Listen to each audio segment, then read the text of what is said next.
So, hey, I just want to do a quick video on keeping your Docker apps organized, especially if you're new. When I was new to this stuff, and I'm still kind of new, but when I was new to setting these things up, I didn't always have like full confidence in how I should structure my folders when organizing my Docker apps. So this is what I'm doing now, and if you have tips to make it better, please share and let me know. Or maybe if there's something that can help you, that'd be cool. But basically, I kind of started to really lean into this, this 90s metaphor of computers, desktop, and that kind of thing. And this is where you put things on the desktop. Well, my server, I ended up using my desktop as almost like a conceptual workspace. So things that are in production, things that I'm testing out, live on my desktop. And so I have my prod, I have my testing folders underneath, nested on their desktop. And when I'm playing around with the Docker app, I just put it underneath testing. And so I have a slew of testing Docker containers underneath testing that I can stand up, pull down, tweak, and play around with. And when I'm really happy with one of the apps after playing around with it, I can put it in prod. Or if I want more time to test it, I keep it in testing because I'm not making a commitment to it yet. So when I decide it's definitely something worth keeping around, I'll migrate to prod, and I'll just cut and paste that folder into prod.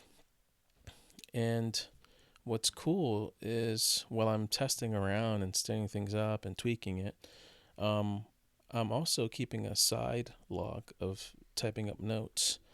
Um, and I know one of the guys from 2.5 Admins, he's always talking about, keeping notes of what you're doing, which has been really helpful.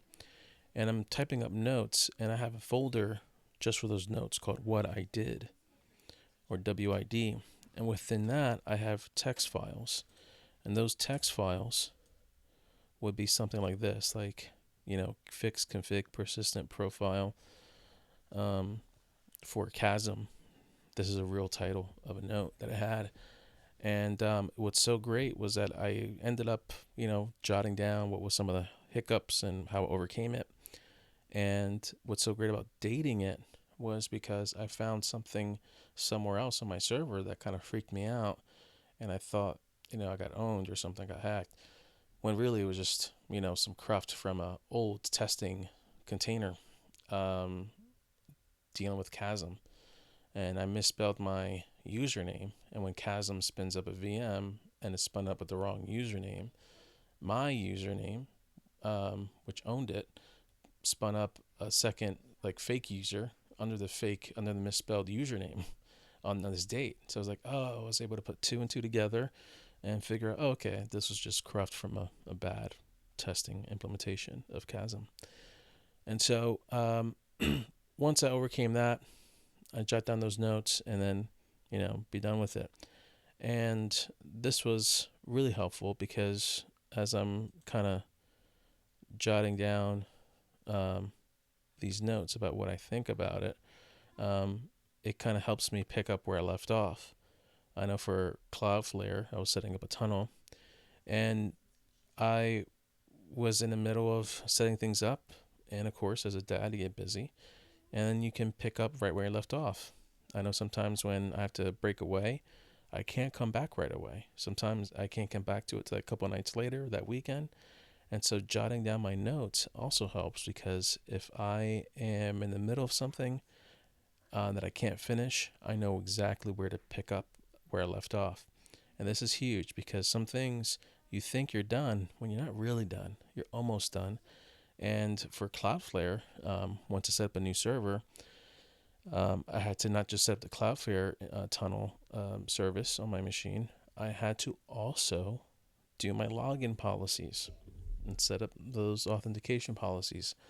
And so that took some time because I had to do that for each app that I have associated with it, which had a new IP. And it was just nice to know when I came back to this, oh, I knew exactly which app to pick up from my list of apps, and I knew I didn't have to go refreshing my brain because I Sometimes you have dad brain and it's mush.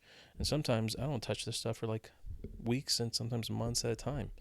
So it's nice to kind of reorient myself. So these are the 3 things you can check out. Use your desktop as a metaphor that you can lean into. Your desktop acts like a workbench where you're actively working on things, prod, testing, and then keep a folder where you can date your notes, so that if you have to cross-reference something and check things out, it's easy to kind of follow along what you were doing from your old self. Your future self will thank you. All right, I hope this helps someone. Catch you guys later on the next one. Prophetic out.